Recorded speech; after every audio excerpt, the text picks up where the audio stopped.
So yeah, I prefer to be called Lightning, but I'll start with a testimonial about myself.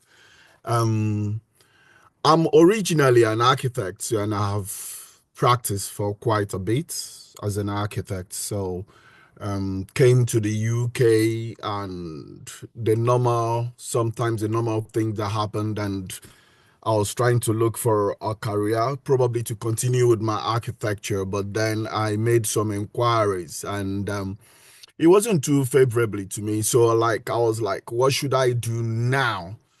And somewhere along the line, I've been seeing these things, people post these things on Facebook and all that concerning cybersecurity. I didn't know what it was. I saw AWS, but somewhere along the line, a friend of mine started doing an IT course in AWS, and where I was working, they kind of like encourage people to get into IT. So decided to give cybersecurity a shot. But however, because of my friend, I got influenced with what he was doing and went into AWS. However, I tried studying this on my own. I want you guys to just follow me because it's part and parcel of what I'll be doing today. So I did AWS on my own. I got to Udemy, downloaded the app, studied on my own, everything, and went in for the exam. I sat for the exam and I passed it. When I passed the exam, I started trying to get apply for jobs, and lo and behold, I there was a niche, and the niche was experience. It looked like a barrier I couldn't really overcome, and somewhere along the line, I went back and forth over this thing, and I said, someone suggested, why don't you get into cybersecurity? I said, okay, fine. I got into cybersecurity, and I I paid some money. I paid about, it was about £2,500. I paid then. That was some years backwards. And the people I was with, what they did was that they just referred me to CompTIA Security, CompTIA Network. And here is a guy trying to get into IT. And it was nice, I could leverage my skills in architecture to get into IT. But the problem was that even in AWS, when I started studying for CompTIA, there was no direction with the whole thing. I was studying for CompTIA and I didn't know what cybersecurity was, even after studying for everything. And I said to myself, I was so confused. I didn't know what to do. Then somebody referred another course. It was a free course, the government ran course. I got into that one, did it a while. While the lady was teaching us, I asked her, please, I have a problem. She said, what's your problem? I said, if I finish this course with you, what role? Because I've gone to the job website and I've seen that you don't really see cybersecurity. You see um, you see SOC analyst, security analyst, you see pen testing. I asked the woman, what should I get into? You know what the woman was telling me? She told me, he's someone who I expected to give me a direction, my teacher. She said she doesn't know. That in fact, that she cannot advise me concerning that. I should seek counseling and carry on that. I was the more confused. So, and with that, I was stuck till I got a referral to BlueSky Citadel. And I remember the very first day, just like this. It was Pat that was teaching us, Lady Pat. I asked her, what role should we get into? And she gave me a definite answer. She said, SOC analyst is your best role to get in. Immediately she told me that, I knew I was in the right place, in good hands. And it never failed. So I know there are so many of us here today, and maybe your story is like my story, and you don't know what to do. You're a little bit confused in IT, or you're transiting, or maybe you're trying to pick a new skill. I want to tell you, you are in the right place. So let's get to the next side. So that's my little story. Yeah. And it's been a worthy experience. I have really learned a lot, so yeah. So today I'll be talking to about cybersecurity, introducing you into cybersecurity. This is the content. So cybersecurity, your gateway to a future-proof profession. Like so many of us will be, probably you are trying to switch role, and you're thinking, what can I do to make my life better? So now a brief description of I don't know, chapter one, cybersecurity. We're going into cybersecurity in a nutshell. So the word cyber originates from cybernetic, which has to do with the study relating to the control and communication in animals and machines. Now, cyber constitutes the components in IT, technology. Now, I want you to imagine yourself. You're living in a housing estate that house houses, and it has a fence and it has a gate. And before you get into the housing estate, you have to get through the gate. So now, the land on which all those houses, doors, gardens, everything, trees, roads, constituting is known in the IT world as a cyberspace. Then, whereas the houses, the roads, the gates, and all those components that make up a housing estate, or should I say an IT, the digital space, that's what we know. That's what is what we know as a cyber. So like, which in this present time, that is where everything, both business, politics, everything now resides in a cyberspace, and we just cannot do without it. Even just talk about it. Me, originally as an architect, I got into using computers over 20 years ago, and lo and behold, we never went back when we got into that. And today, if you're not IT experienced, there are some things some professions you just cannot do. So having defined that, what are the core objectives of cybersecurity? Now, before I move on, the cyberspace we are talking about here, security, it's a very important factor. Just like the picture I gave you, if you go into a housing estate, and I know some of us come from Nigeria or Africa, whereby you have housing estates that has a gate, so that's exactly what digital space is like. You need some form of security. You can't get in and get out, But when it started, security was not so important. Security was important, but it wasn't taken into consideration. But as time went on, it now became a big factor. Now, the question is, what is the main component apart from securing all our digital space or cyberspace? What are the main core objectives, which is confidentiality? The first one is confidentiality. And confidentiality means making sure the only authorized and authenticated people get access to information. Integrity means that making sure that our information, data, and everything that holds this information is not corrupted at any moment in time. That means if you access a particular information, it's the same. It's not corrupted. Nobody has probably made an audit on that information. Then availability means that anytime you need that information, it is always available to you. Now, cyber security constitutes of end user education. That means everybody now the question is, who is an end user? Everybody involved in a digital cyberspace, in a digital space, is an end user. You are an end user. I'm an end user. I know everybody here has a phone.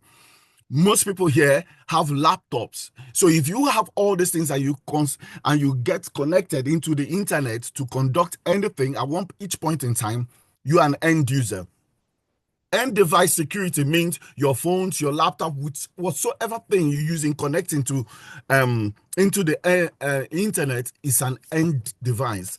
Then we have disaster recovery, business continuity, governance, compliance, regulations, and standard, because everything is done according to rules and regulations, because in cybersecurity we also have rules and regulations. Network security means just like you have a housing estate, you have road security. Probably if you come from the third world countries, sometimes you're traveling from point A to point B, you meet security officers on the road and they stop you and of course they say, hey, who are you and where are you going to?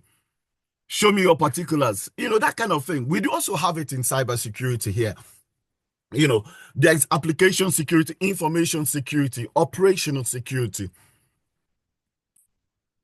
Now, why do we have it? Because globally, the whole world is now connected globally. Nothing stands alone now. People, you can stay in the US and conduct business in Asia, and that's the way it is. Now, you can imagine how many devices are connected into the internet, billions of devices, and people conducting businesses. Then you have government, everything is digital. Everybody has a stake. Even the banks, you want to access your money now, you have to go through the internet to access your money. And sometimes you go into the shops to buy something. It's all through the internet. You go into the supermarket. After buying things, you have to pay. Is with your card. Internet, that's it. So it's all a digital village. That's what the whole world is. What's the importance of cybersecurity? Number one, everybody should know protection of your data, protection of your end devices, maintaining trust. Anytime your information, things about you gets breached, you lose trust. Sometimes I can remember some time ago, the people giving me Virgin Money, that's my credit card providers. And sometimes somebody kind of made a transaction using my details and I had to call them and I asked them, oh, there's a transaction I don't recognize. They said, oh, you did it. I said, I didn't do it because I never got a one-time password confirming that I'm the one. And I told them, did you send me any message to my phone? And I said, check your records. They couldn't. And with that one, I lost trust. National security. We talk about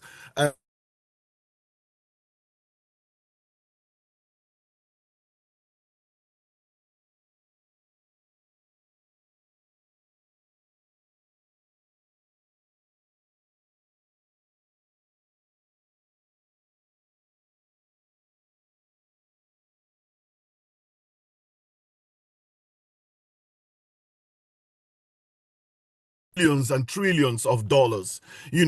Businesses go underground, reputations are destroyed, and there are legal consequences to everything. So now, Chapter 2, role and prospect. So there are diverse sectors in cybersecurity. It all depends on where you're coming from and what you like to do. There is application security, network security, cloud security, and you also have artificial intelligence security, blockchain security, name it. It's there in cybersecurity. Job prospect, like I said earlier, in the past, not much attention was paid into cybersecurity, but these days, man, the digital space, in fact, we have a population explosion in the digital space. And because we have a population explosion, we need security. Imagine the number of devices on the internet. Everything needs security. The national security is not only in military hardware, it's also in digital hardwares. Digital hardwares also need security. Digital data also needs security now. No, currently over 3.5 million unfilled cybersecurity positions worldwide. And think of it, in the next 10 years, it's not going to get smaller, it's going to get bigger. Now, in the next So we were talking of popular entry-level security roles. Remember my story when I met with Pat and she told me, hey, this is where you need to go to. So now SOC analyst, operations center analyst, which most of you coming to join us together, I mean, that's what we recommend for you. Then now, I want you to listen very well. Sometimes we have inherent skills and talents. If you're coming from a legal background, governance, risk, and compliance is there for you. And if you like designs and probably you like, to look into softwares and do stuff like that, there is also a niche for you. There's security analysts, there's a junior pen tester. If you like challenges, having challenges is your kit. And you love analyzing security of network organizations, apps. There you go. Junior pen test is for you. Then, if you love engineering, putting things together, there is security engineering. You just name it. There is a niche for you. Now, we go on to the next slide. So now, how much does it pay? I know everybody would like to listen to it. My dear brother, these figures you see on your screen, they are all conservative. I just have to be conservative. It all depends on how hard you're willing to work. Minimum for SOC analyst role, 28 to 38,000 pounds per annum. If you work hard at it, you get up to 55,000 to 60,000 pounds per annum. How about that in your bank account every year? I know we all will be smiling with that. But now I want to tell you something. If you work hard and probably you dot your T's, cross your T's, dot your I's, cross your T's, and do all that your teachers tell you to do. Your starting salary could be from 45,000 pounds or even 50,000 pounds. There's nothing says that you can't get it. Now, these slides, what you need to do to get into this industry, becoming a cybersecurity professional, this is very important. Now, the skills required, first and foremost, what do you need? You don't really need a degree. You don't need a cybersecurity or IT degree. You don't need to have probably to have a knowledge of computers before. You can all pick that out. All you need is a problem-solving mentality, critical thinking skills, and an eye for details. My dear, if you've got these three things, you are ready for this job. And I know that most of us here do have these things, technical skills, understanding the network of computers, the software tools. You can pick that up. You mustn't have this skill wherever you're coming from. You can pick it up now. If you work hard at it. And you don't need to learn how to do code. Governance, regulations, and compliance, you don't really need to know how to code anything. And that's a role you can fill in. I myself, I'm not so proficient in programming skills, but then I know I'm not on a junior level, and I know that my level now is an intermediate level. But you need to work hard, hands-on on labs. When we talk about laboratory here, we don't mean mixing chemicals, one probably chemical to the other. It means having a system at home, a laptop, maybe some monitors, and you're good to go. Now, and you need to work hard at it, continuous learning. Educational parts, like I told you before, anything you say marked in red, it means that you have to take note of that. Like I told you before, you don't need a degree. And you don't need, you don't need a degree, because even the US federal government removed the 4-year degree requirement for not just cyber jobs, IT jobs. So this is a place whereby they hire you based on your skill and your experience. That's the most thing. If you can prove that you know your stuff, bang on, you have a job. So now, what do I need? The best starting points. And the best starting point you need, BlueSky Citadel. And that's why you're here today. And I tell you, if you do this 3 months internships course, don't stop there. Continue to the advanced platform, because this is a place you need to learn, because the landscape changes all the time. There are always new viruses, new threats coming up all the time. So this is a place that is very dynamic. So you need to keep up, to be continuously relevant. You need to keep studying. Certifications. Yeah, now listen very carefully. Yeah, you get into BlueSky Citadel, but you can also help yourself, by picking up courses from Udemy. I mean, £13, £14. I mean, that's how it is. I mean, you could go there and help yourself. And meanwhile, we have Cybrary, which is a platform that BlueSky, can offer you. There are lots of content on YouTube. I mean, there'll be referral. Then in terms of certification, educational part, in as much as you don't really need a degree, but you are encouraged to, get certifications like CompTIA, CompTIA networking, in fact, ISC2 is free right now, Microsoft Azure.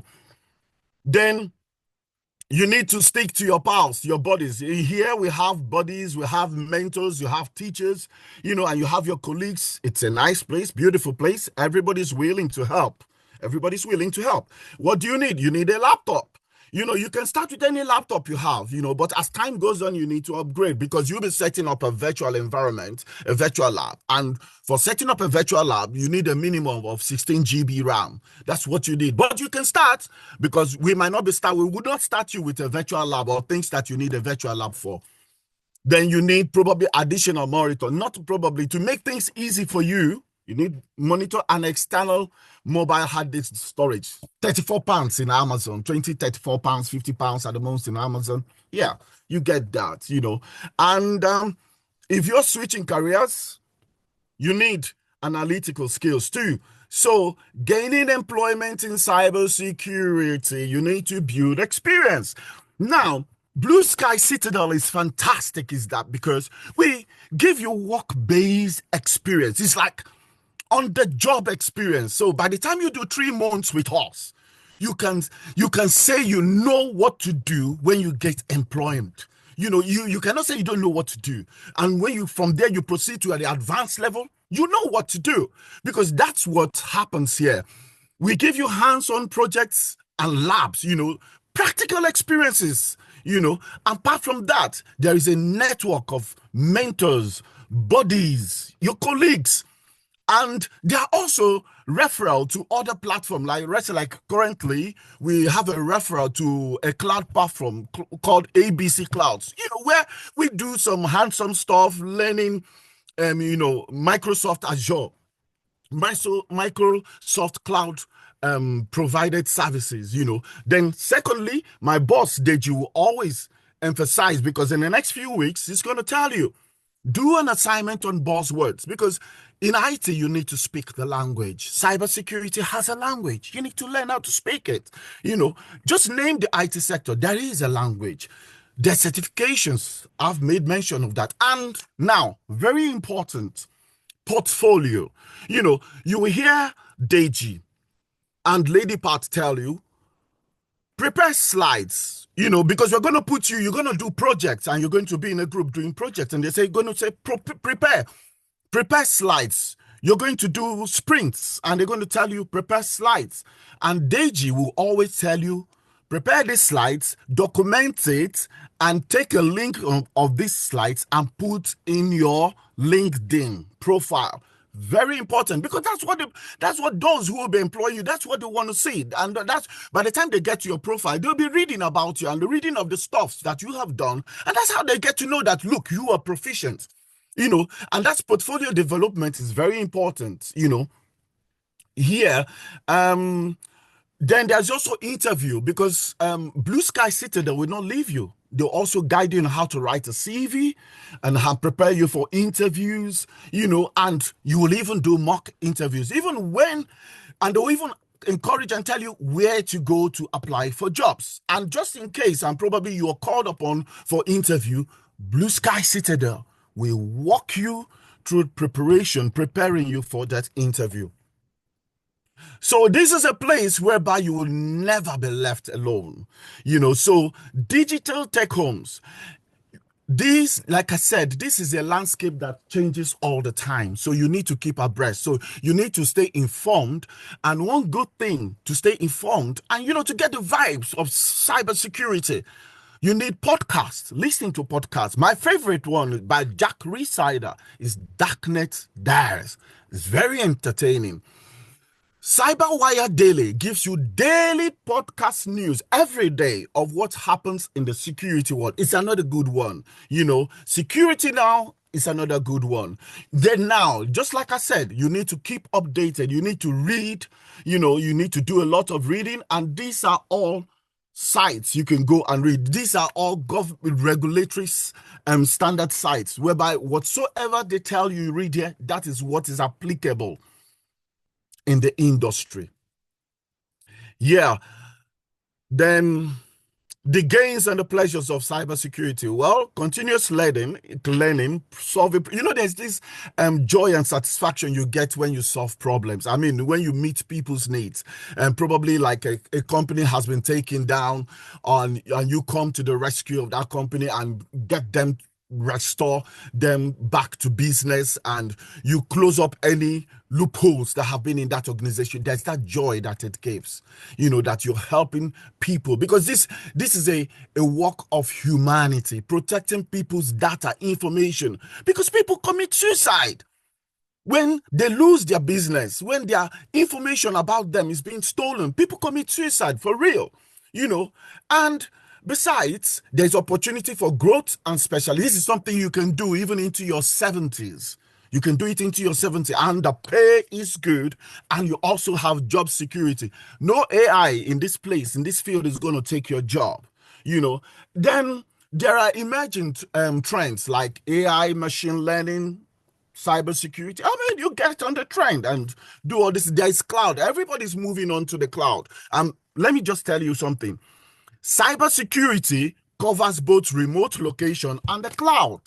And if you specialize in the cloud, man, that is bulk money. That's good money, So then this is a sector whereby they don't know race. Nobody will say they can't employ you because you are dark-skinned in this place. It's what you carry that's determined. That's what they need. They need you. So, and I want to encourage you, you can do this. You can do this. You don't need any special skill. You don't need to be anyhow to have good knowledge.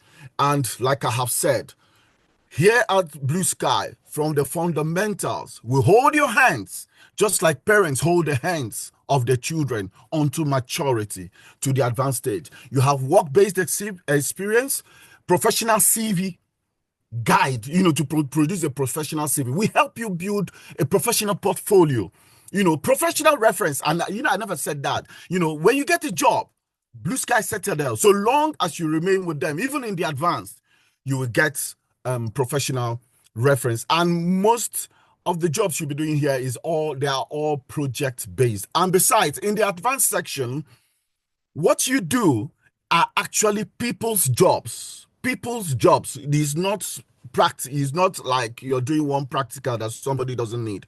You're doing something that somebody needs. And whether you're starting fresh or switching careers, this cybersecurity offers you a vast opportunity. And besides, you're not only embarking on a career, that you will make money, but you are coming into a place that will challenge you and where you also make a meaningful difference. So thank you. That's the end of the first part of my presentation. All right. Thank you. Thank you. Thank you so much, Lightning. Lightning, sign me up. I don't always denounce SM. Now, I want to join cybersecurity. You have to take me. No Lightning, tell me problem. that you're You're going to welcome. teach me. I've changed my mind. Final, final.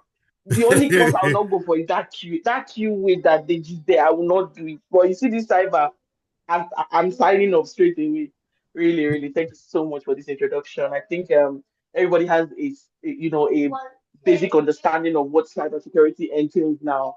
And it's really good to hear, it from the source's mouth. So I'm sure when people hear Lightning talk now, They'll think Lightning has been doing this in 1920. Sorry about my background noise. They'll think Lightning has been doing this in 1920. No, um, I will probably just be silent on that. But Lightning is not 100 years in this. Trust me. And I know that everybody has passwords to password is what everybody uses. So long as you have a phone, you have laptop, you have digital devices, you have accounts, you have applications, you have a password. You make use of a password, and a password is generally a string of a combination of letters, numbers, symbols, that we apply to gain access to our systems, computers, applications, accounts, and originally, passwords kind of like dates back to old Roman times, and it used to be like a watchword and probably like a secret code, maybe and banana docs, and you say, okay, if somebody comes and gives you a secret code, you know that that person is from me, and that person has a genuine word, and they'll just say maybe the secret code is banana docs or good words. And if the person comes to you and say good word, okay, you know that the person is genuine, is coming from a certain person, but in this time around, it's gone beyond that, and security wasn't something that was paid attention from beginning. So, and digital beginnings, the first computer password, was introduced in 1960s, MIT, for time sharing systems. You can remember, I don't know how old you are, when we started using phones, passwords were, nobody really paid attention to passwords, but when when accounts started being compromised, phones, applications started being compromised, and people say, hey, have to start paying attention to this, So how does a password work? I believe all of us knows how a password works, but I want to tell you, sometimes when you get a phone call and you want to make a transaction, probably to a bank or to maybe telecom server, Vodafone or so, or you want to pay something and they tell you, oh, and we are going to tell you, so at the sound of a tone, you have to enter your password or you have to enter your credentials. And they tell you, don't worry, I wouldn't see whatsoever you're putting in. The truth is that they're actually correct. Because passwords are not stored in plain text. Plain text, when we say plain text in cybersecurity or IT, we mean as it is. They are usually stored in a hash format. A hash format is an algorithm whereby that transforms the plain text of a password into something that cannot be understood. And the thing is, it is irreversible. So anytime you want to log into your email, your device or the account has already, when they tell you to put in your password that you want to use, maybe John is your password, the computer device or the application stores that John, does not store it as John, it stores it as a hash format. So anytime you want to enter your credential, next time you want to enter your credential again, if you type in John, that John will now be transformed into a hash format, and the computer will now compare what the hash format it has before and the one you're now putting now. So if two of them aligns or tally, they now give you access. But if it doesn't tally, probably you put John with an A at the end of John, or you make mistake. Instead of using small letter J, you use big letter J. The hash for that will be entirely different. It will not be the same hash. So the computer or the application will deny you access. So that's the way password works. The purpose, to protect personal accounts, emails, security, transactions, and all that. So now the reason why I'm talking about password is like, it looks like an easy thing, a small thing, but I'm telling you, as a cybersecurity guy, the main thing, 70% of the problem you'll be dealing with is passwords. People getting into people's accounts as a result of compromised password. You cannot believe me. People still use passwords that are not supposed to be used. People still, as of last year, December, they said that People still use very weak passwords. 70% of everybody using a digital device or account in the whole world, billions of people, still use 1, 2, 3, 4, 5, 6, 7, 8. In fact, 1, 3, 4, 5, 6, 7, 8 is still the most rampant passwords being used till today. And I'm telling you that a lot of people don't change. I'm sure that some of you listening to me today, if I ask you, have you changed your password in the past 6 months? I know that most of the answer I'm going to get is no. If I ask some of you, and in fact, some of you are using your birthday now as password, a part of your password, So, and all these things is really wrong. And I know some of you here, the same password you use for your work in your workplace is the same password you use in your personal thing. And all those things are very, very wrong thing to do.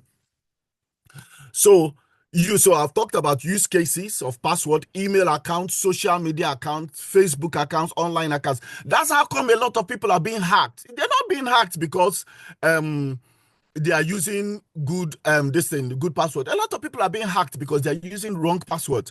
And hacking of password is what we call social engineering, and sometimes I know that sometimes some of us must have gotten mails whereby somebody will tell you, hey, come, look, your account is being compromised or about being compromised, and they send you a mail, but they tell you for you to correct it, please click on this link. Then you click on that link, they take you to another place, and when they take you to another website, they tell you, yeah, put your username and your password. Immediately you do that thinking it's a genuine thing. They've taken your username, they've taken your password.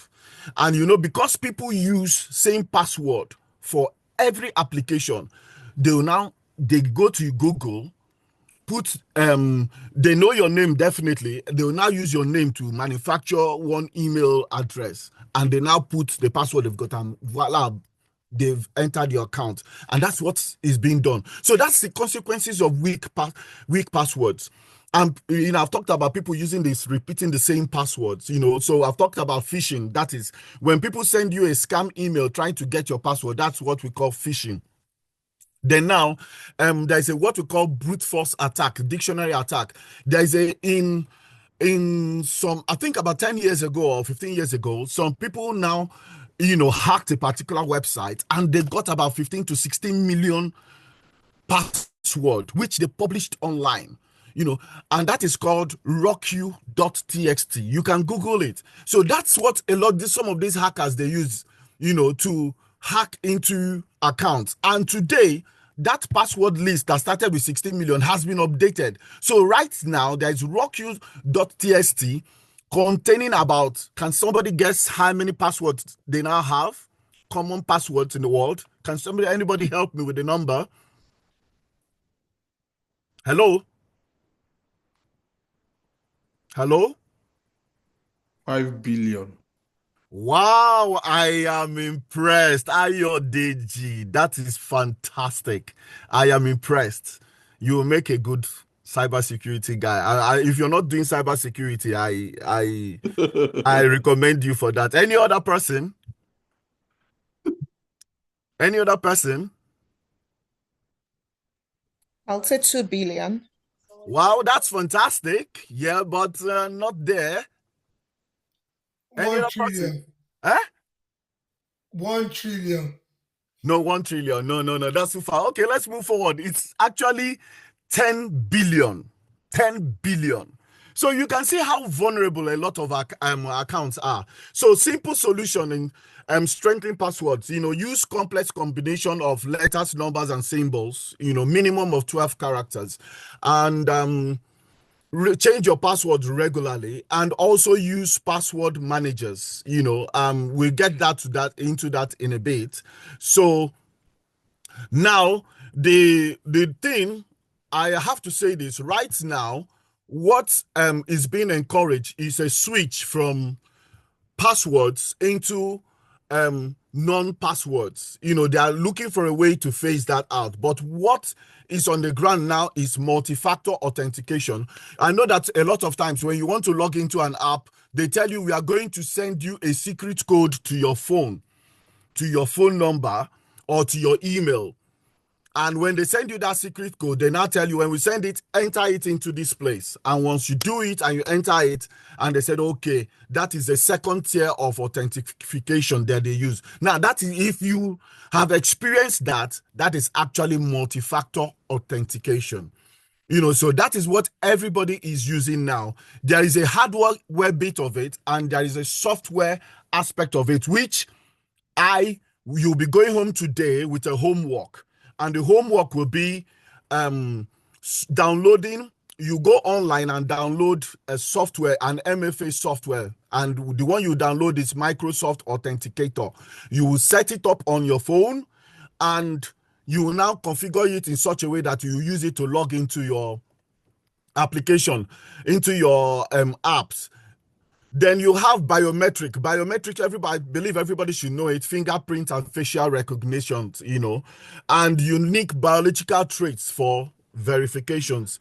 Then there is behavioral biometrics, and I will not be able to get into that now because I'm trying to let us get into the place whereby we go and we do an online, we do a practice session online. So now, does everybody, I believe that we all came with our laptops.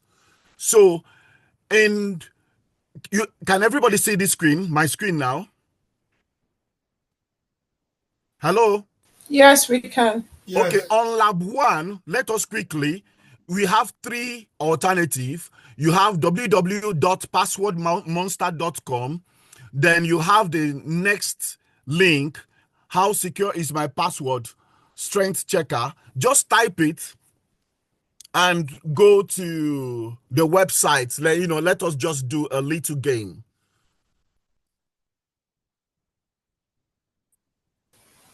Oh, you mean we should click on it? Yeah, click on it. I'm there now. You might, okay, let's just do it since I'm there already now. So let's just do something. Now, let us test for the strength. This game now, what we're going to do is to test for the strength of a password. So now, can somebody, if you have it on your own personal computer, you can type your own password and see how good, how strong or weak your own Please slow password down. is. Let's get the HTTP address, please. You're a bit fast. I'm sorry. Thank you. Okay, all right.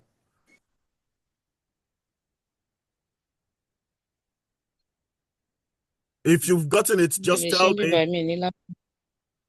Let's just use www.passwordmonster.com.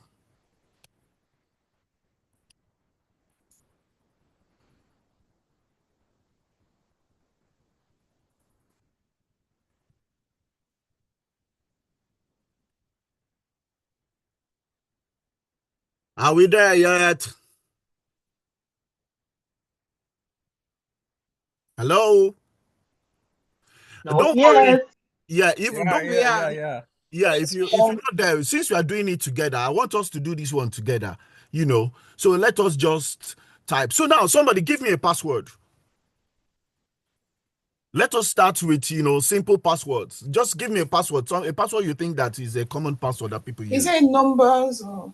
Both name and numbers. Okay, let us start with a simple name, first. And let us build on it. Ayodeji. Ayodeji. No, I know Ayodeji is good though. We'll do Ayodeji later, but let's start with English names. So there's a reason why I'm saying that. Gina. Yeah. Okay. Gina. 98. Wait. Just wait. Now, everybody, can you see my screen? Yeah. Did you see what it did? Yes. Very weak. Very weak. Good. Yeah. Now look below. It's telling us how long it will take us to crack this password. How long will it take us to crack this password? 2 seconds. 2 seconds. Okay. Now let us build on this Gina. Let's add something to this Gina. Let's see how it is. Let's go. 1, 2, 3. Gina, 1, 2, 3.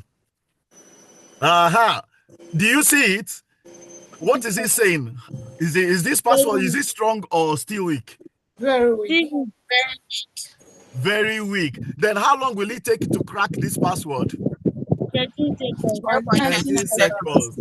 Okay. So now, can we build on it? Somebody give us something to build on this Gina password. Blue Sky. 100%. Pardon? Can you do 100%? Okay, 100 watts. Like Gina 100 then percent. Okay, Gina 1000, then we put percent. Okay, let me see. All right, there. Wow. What is it? Do you see the report on the screen? Yeah, still weak. It's Gina, still I hope weak. you are not giving us your password. No. Then now, what I want you to also observe, look at the number of time it's telling us it will take to crack this password. That's actually what I want us to also observe. You know, how long will it take us to observe to crack these passwords? 17 minutes, 32 seconds. Okay, now let us build. You remember when I was doing presentation, maybe I didn't really point it out. There was a suggestion they said. They said we should, what do they suggest? We should use minimum how many characters? 12 characters. So what should we mix in that 12 characters? We can do underscore in between. Yes, they said we should use letters, Underscore numbers. in between. Underscore. Yeah, it says we should use what? Letters, numbers, a mixture of letters, numbers, and what? Symbols. Symbols. Okay, so now can somebody help us with minimum 12 characters? Let's try it. Yeah, I can. Okay. Regina. Yeah, go ahead. Regina at BlueSky. Regina at BlueSky. Let me put it so that we can show password. Regina at BlueSky. BlueSky, is it capital letter or small letter? Small letter. Small letter. I believe after this time around, you should be able to know how to configure a good password. You know. So continue. BlueSky. Okay. Yeah. Then 587. 587. Now, do you notice something?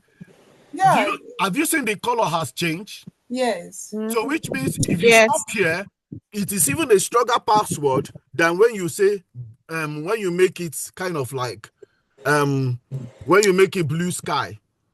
Yeah. So if you remove the Y, Regina at BlueSky is even a stronger password than when you put the Y. Do you see it? Yeah. So you now say 578, right? Yes. Oh, you see, it has gone midi. It is changed color again. Maybe we stop as 57. 7, yeah. Do you see what it tells us? What did he say? Strong. How is it strong? Then look at the time it's going to take to crack this password. 19 days. 19 days. 19 days. Okay, 19 days. Let us do Before something. that, the owner would have gotten the ACA. Now let us do one more thing now. Let us add a special word, symbol, a special character. Can somebody give me one? Let's add to it. Dollar sign. Dollar sign. Oh, dollars. I love dollars. Wow. What does he say? Now read. Very strong. It will take 5 years to hack this one. Yeah. You see? Wait, to go ahead. So you now see, this is very simple, but I wish everybody was doing this. If everybody was doing this, as a cybersecurity expert, you're going to actually work in companies. Less like anybody who have probably studied law here. This is one of the password policies. When you go to the company now, you look at them, you actually be writing password policies. You now tell them, you design the type of password they write. And how simple can a job get to be? So now there's a reason why I said somebody was giving me an African name. Now, as Africans, we even have advantage, you know, because of where we come from and our language, you know, and you know that you can use your native dialect and construct one password that, you know, because don't get me wrong, there's the rock you test yesterday in our practice session. Ayo Deji was there. Hey, we saw Deji and we saw Ayo. And so if you just do mistake, go and put your name as Deji, man. They will hack you. You know, it's among the dictionary word list of passwords. So now, somebody give me an African name, you know. No, yeah. Adaobi. No, one person. Okay, I like that one. I like that one. Somebody say, what did you say? Adeyokunu. Adeyo. Time to shower him. K-U-N. K-U-N. He has eaten. When are you shower? Adeyokunu. But now, look at now. See, guys, look at Adeyokunu. No, Where is it? There's you after the end. Yokunu. You. There's you after the N. After the end. Okay. Aha. Yeah. Do you now see? It's giving it strong. Let me count the letters. 1, 2, 3, 4, 5, 6, 7, 8, 9. We've not even gotten to 12. We've not added special letters, and it will take 6 months to crack this. Now, can somebody add a number and a special character to this, and let's see what will be the results. _23. Underscore. Adeyokunu, your password. You are giving us your password. Underscore 23. Now, 47,000 years. 7,000 years. Wow. And you But see, that I will give up on this password straight up. Say I cannot try. so now this, you know, another thing that is being recommended in configuring passwords, they now say use a paraphrase, you know, a paraphrase, and sometimes another thing they recommend is like giving a statement, something that is not a complete sentence, you know, like the dog has a bad leg, you know. Let me try. The dog has a bad leg, you know. Then I put 24/5 hash. Yes, sir. 15,000 years. This is actually what is being recommended these days that we do, you know. If you remove the hash, it's longer. I think, can you remove the hashtag? It says 16 centuries. You know, so now another way is to take 3 different words, and put them all together to make up a password. Can somebody give us quickly 3 different words? Massive. Okay. Massive. Okay. Car. Yeah. Capital letter or small letter? Capital letter. CAR. Okay. And how? Cow. How?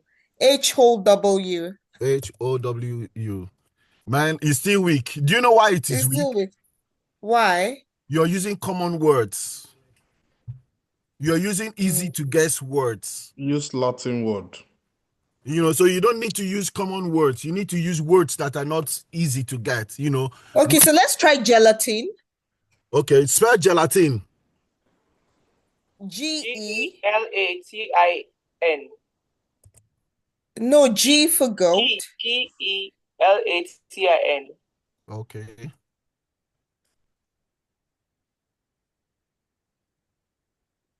Okay. The second words, this one is telling us 2.5 seconds. Macaroni. Street. Which one should I take? Macaroni or truth?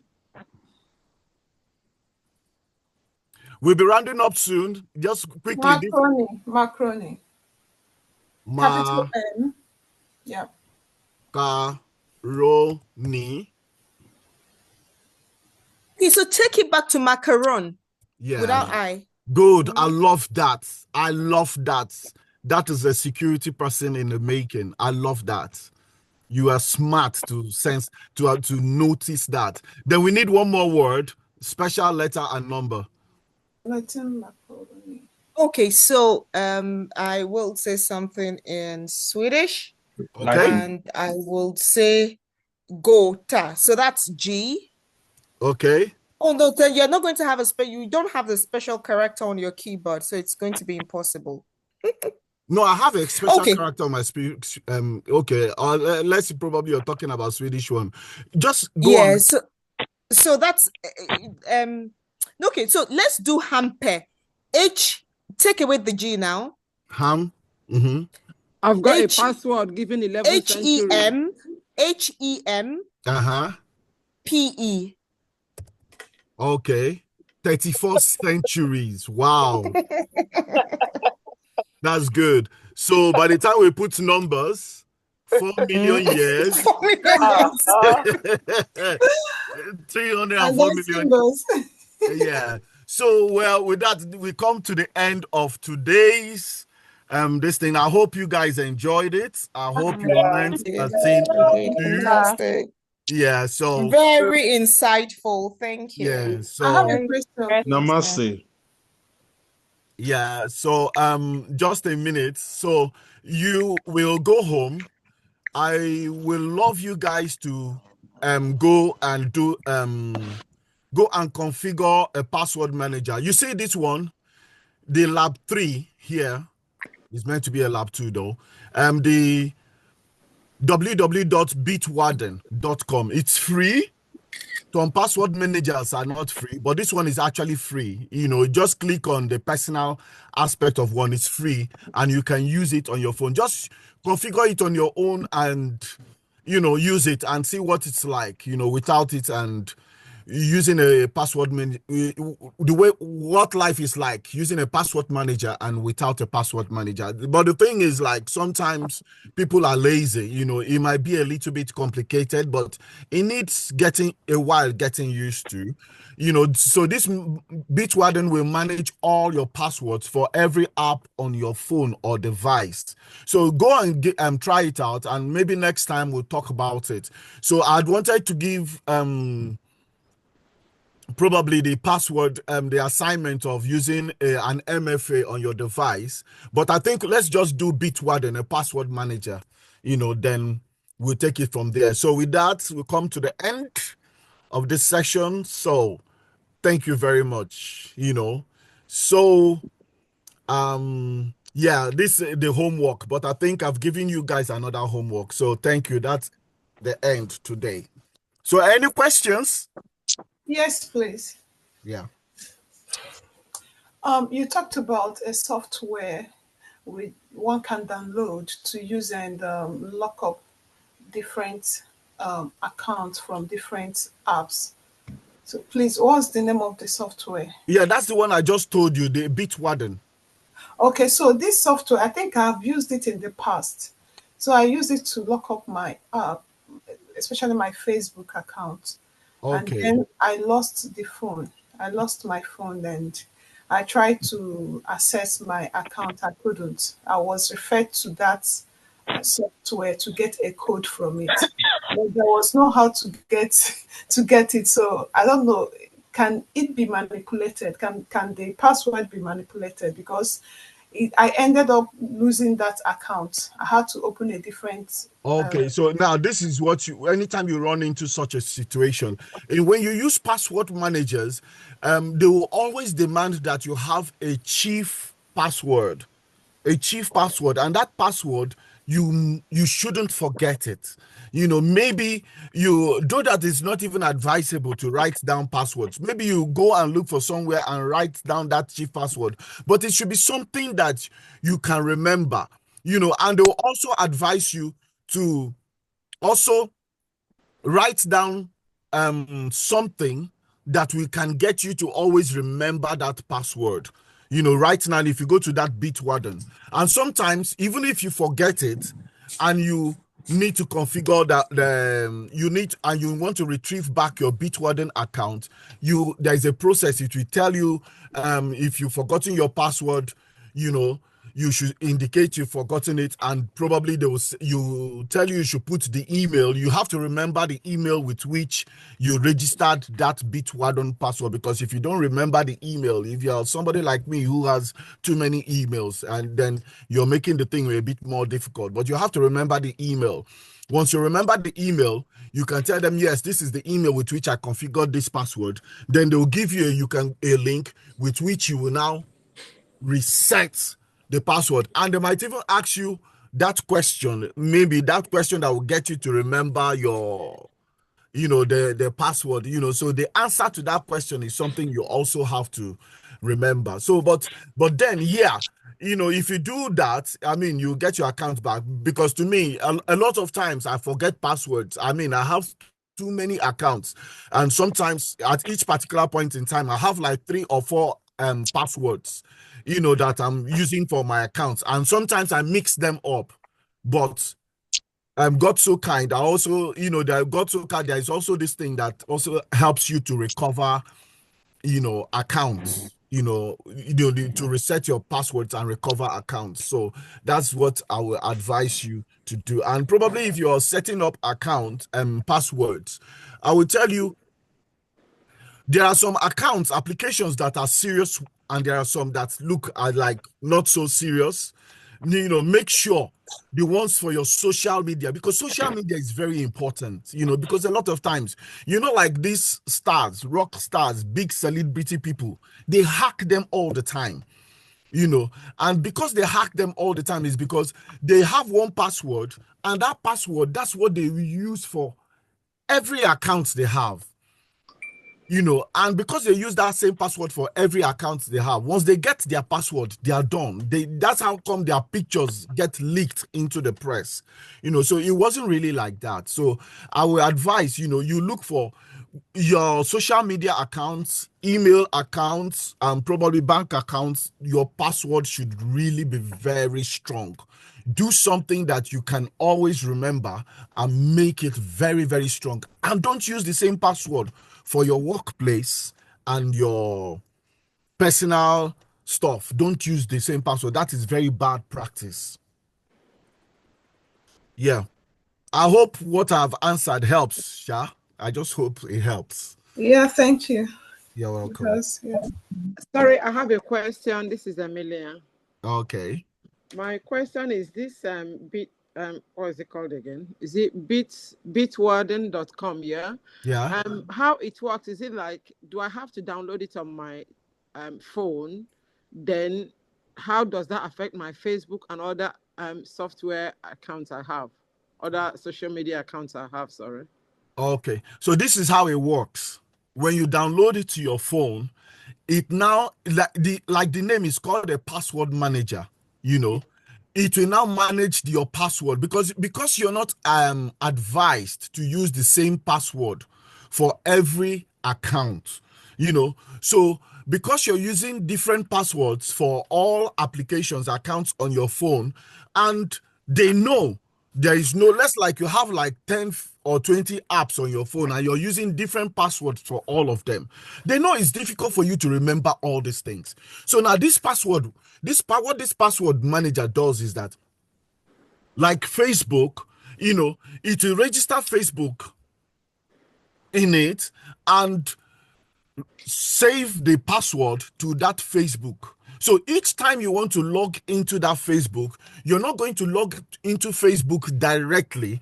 You are going to log into Facebook through Bitwarden. So all you need to do is open your Bitwarden. So immediately you say there's the password option on your phone for Facebook, it will now automatically be referred to Bitwarden. So whenever you open Bitwarden and you click Facebook, automatically, bam, Bitwarden will now register the password for Facebook, and bam, you log into Facebook. So all you need to know, the only password you need to really, really know is the Bitwarden password. But every other password to every other applications, you don't really need to know it. Bitwarden is going to manage it for you. I hope these Bitwarden guys will pay me. I'm marketing their app. All right, thank you. Yes. I have a question, sir. Yeah. Okay, during the course of the first session of the class, you made mention of Microsoft's Authenticator, and you said we should download it. So while I was trying to download this Bitwarden, I found Bitwarden Authenticator and then Good. Bitwarden Password Manager. Good. So is there a difference between these two, or can they be used? Yeah, the truth, yeah, Bitwarden can also, I think it can also be used as an authenticator, but the Microsoft Authenticator is not a password manager. Yeah, it's not a password manager. Please. Hello. Yeah, so the difference between is that Bitwarden can authenticate and also manage your passwords, but Microsoft Authenticator cannot manage your passwords. However, it can also act as an authenticator. And this is the way, that's an assignment for you guys. I gave it as an assignment, but I can as well tell you how it works. Or rather, I think, let me add it as an assignment to you because, and what's your name? Who asked me that question? CEO Wumi. CEO Wumi, that is excellent of you. I love that. What you just did now, just as the lectures is going on, you're even trying it out. That is fantastic. That's fantastic. That's beautiful. That's a very wonderful thing you did. And that's a very wonderful question you did. So now let me just tell you, because you've done that, Microsoft Authenticator doesn't manage passwords. But however, you can set it up in such a way through your settings on your phone in that anytime you want to log into an app, the app, it will now request for an authenticator. It will request for a number, and that number will be generated by your Microsoft Authenticator. So before you log into that app, immediately it requests for that number. You now have to open your Microsoft Authenticator, and while you open it, then your Microsoft Authenticator will now generate that number. It will now give you a list of numbers, and the list of numbers it will give to you, you have to click on the one that matches the one the application you want to log into has already given to you. So immediately you click on it, probably is Facebook. Facebook will not open, and there are two ways it works. One way, Facebook will give you a number and tell you to go and confirm that number in Microsoft Authenticator. That is one way. Or another way, Facebook might tell you, say, it will give you an opening and tell you that you should go to any authenticator on your phone and collect the number that has been generated there. So you now go to the authenticator like Microsoft, open it, and collect the number that has been generated there. Then you go to Facebook and paste that number. Facebook will open. Now, I must warn, for it to work like that, you must connect the Microsoft Authenticator to that particular application, because if you don't connect it, it wouldn't work. So, and if you connect it, even if you want to open Facebook on your laptop, it will ask for the authentication number. And you have to, if it's stored on your phone, you have to go to your phone and do it and set and get the number, and type it on. So wherever you want to open that Facebook, even if it is not on your device, it is on somebody else's device, it will always ask for that number. And without that number, you cannot log in. So that is the power of MFA, Okay, sorry, sir. I think I have a question here. So Yeah. you mean that the software, even if, like now, I told you I lost my phone where I had it, and then I got a new phone and I tried to access my account. I couldn't. They were referring me to the software to get a code. That's the Microsoft Authenticator. So since I couldn't get it, are you saying that if someone has it in his or her phone and I use the code from there, it will really work for me? No. Is that what you mean? No, that's not what I mean. I mean, like, you want to log into Facebook, right? Yes. Then you go to another computer. and you want to log into Facebook, you know, so just as you're trying to log in Facebook, after you have put your password, that is number one authentication. And Facebook will now demand for number two authentication. They will now tell you, they will now ask for a certain number, you know, that has been generated by Microsoft Authenticator. Yeah. So now you now have to go to where that authenticator, you have probably installed that particular software. So if you now go, probably most likely on your phone, then if you now go to your phone and open Microsoft Authenticator, it will now give you the number for you to put in that in that Facebook application that you want to log into, maybe your computer or any other person's computer. So if you don't give that number, Facebook will not open for you. Yes.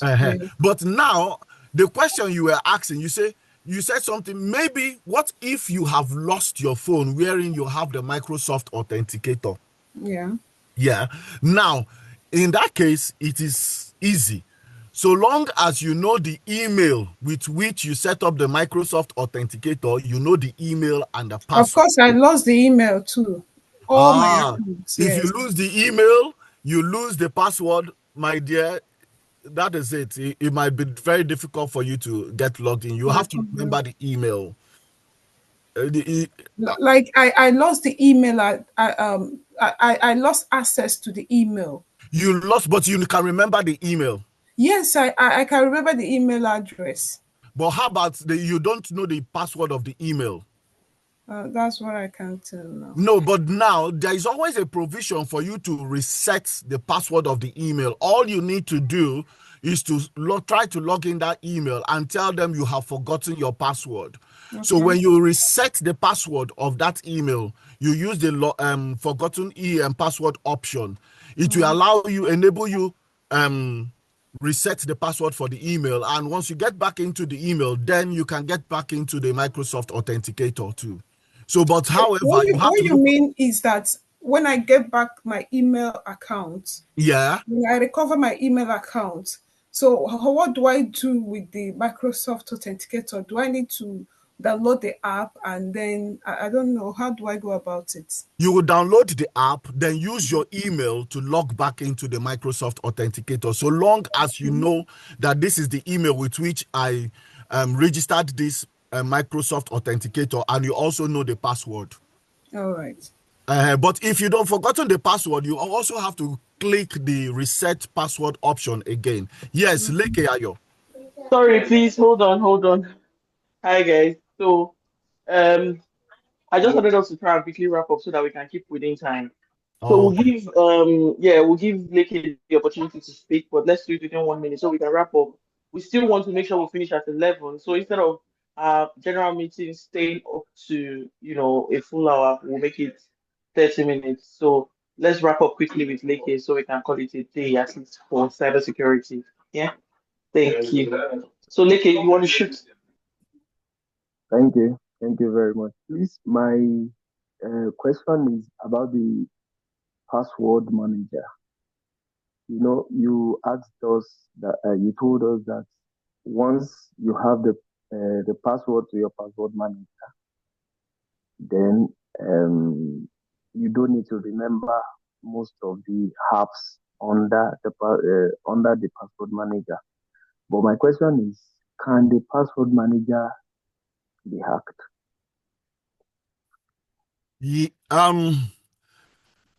The truth is this: if I have to be very honest with you, password managers can be hacked the same way your emails and every other things can be hacked. Password manager being hacked is where probably through social engineering, probably you have used a password that is not strong. So remember, I said that I told you that the practice of using a password manager, you must make sure that the chief password that you're using for your password manager is a very strong password that cannot be guessed by anybody. And we have also made use of websites. I took you to a website whereby you can use a website to assess this strength, to generate a strong password that you can always remember. That's why I took you through all that process, so that you know how to generate a strong password. Because as a cybersecurity guy, this is what you'll be teaching people. This is how, because part of cybersecurity, you must learn how to educate people. Because you're teaching people security. As a security expert, you cannot be teaching people security and you're not doing the security yourself. And probably in security, you yourself, you're weak. You have to be strong. So, and you have to teach people how to manage their security because it's part of the training. So now, using the password manager, you must make sure that the password for the password manager, the chief password is very strong and something you can remember. And I also said something that if you cannot remember it, you have an option. Look for a way or where you can, a very safe place that nobody can get to store the password you use to set up your password manager. But then, like I told you, that there are things we can do to always remember your password manager, and meanwhile, you're not allowed to use your date of birth, then your name, the name of your mother, the name of your father, the name of your wife, the name of your children, all these things. Anybody who knows you and any hacker who knows you, who wants to hack you, the first port of call, they'll use your date of birth with your name, your mother's name, your father's name. They'll combine a lot of things. That's the first port of call. So you have to use a very strong password manager, my brother. And the truth is that, let me just say this and let everybody hear it. Security, it's a bit, sometimes it is cumbersome. But we have to make a practice of it. We have to learn it as a habit. It has to be in you. You have to learn it as a habit. It's just like somebody who wants to sleep at night. You have to make it a habit to check your doors before you go to bed. You don't just go to bed like that and, you don't check your doors, you don't check the windows. You have to make it a habit. So security is a habit we have to pick up, my brother. That's just the truth. I have to tell you the truth. So if you use a lousy password to set up your password manager, man, it's as good as probably you've compromised security. Though that, to be very honest, it's a little bit, anybody who has to hack your password manager, somebody has to get your phone. Probably your phone has to be stolen or something, or probably your wife or anybody, your friend has to get your phone, to be able to know your password and use it. But then it's always advisable, you have to set a very strong chief password. That's the answer. Okay, thank you, sir. You're welcome. Okay, Toriola.